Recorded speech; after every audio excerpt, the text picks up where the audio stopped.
Baru ni kami ride ke Hanyai, masuk melalui border Durian Burung. Tapi sebelum tu kami singgah dulu ke Tasik Bris, Tasik Gubir dan Tasik Pedu.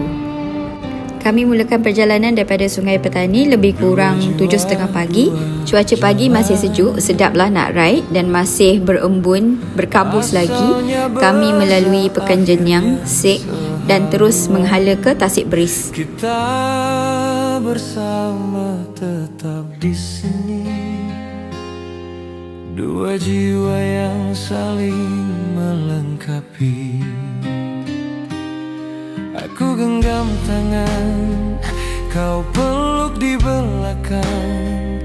Angin jadi saksi kita lalui. Dekat kawasan Tasik Bris ni ada banyak chalet-chalet yang menghadap Tasik. Boleh bawa family untuk datang sini. Ada aktiviti berkayak, memancing. Memang tenang je kawasan sini. Ini salah satu chalet yang ada dekat sini lah, Sungai Batang Lake Chalet.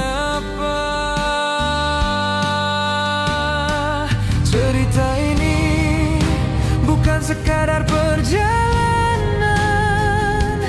tapi bahasa hati yang tak terucap dengan ucapan.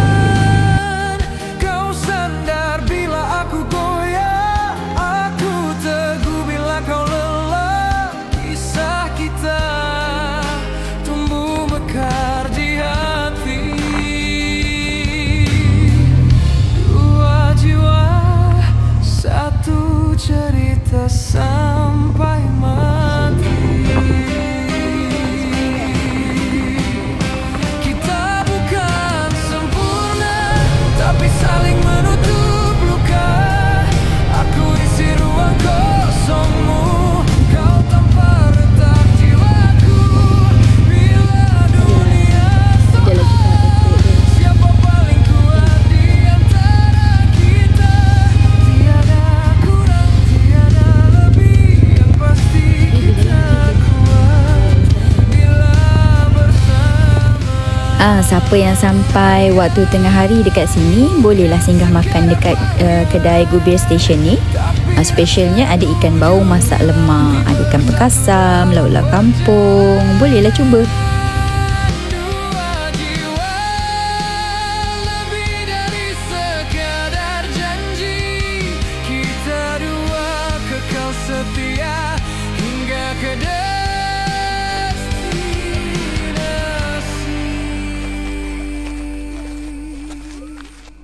Kita bukan sempurna, tapi saling menutup luka. Aku isi ruang kosongmu, kau tanpa retak jiwaku. Bila dunia soal, siapa paling kuat di antara kita? Tiada kurang, tiada lebih, yang pasti kita kuat bila bersama. Cerita ini bukan sekadar perjalanan, tapi bahasa hati yang tak terucap dengan ucapan. Kau sandar bila aku goyah, aku teguh bila kau lelah. Kisah kita tumbuh mekar di hati. Dua jiwa, satu. So dari border kita singgah sekejap kedai ni, makan ringan-ringan dulu sebelum terus ke Hanyai. Terima kasih Kak. Ni bihun. Bihun pula, kuih celup ayam. Habis tu kita tukar SIM card dulu. Yang ni kita ada order ais latte. Ni makan satu je, share-share, lapik perut.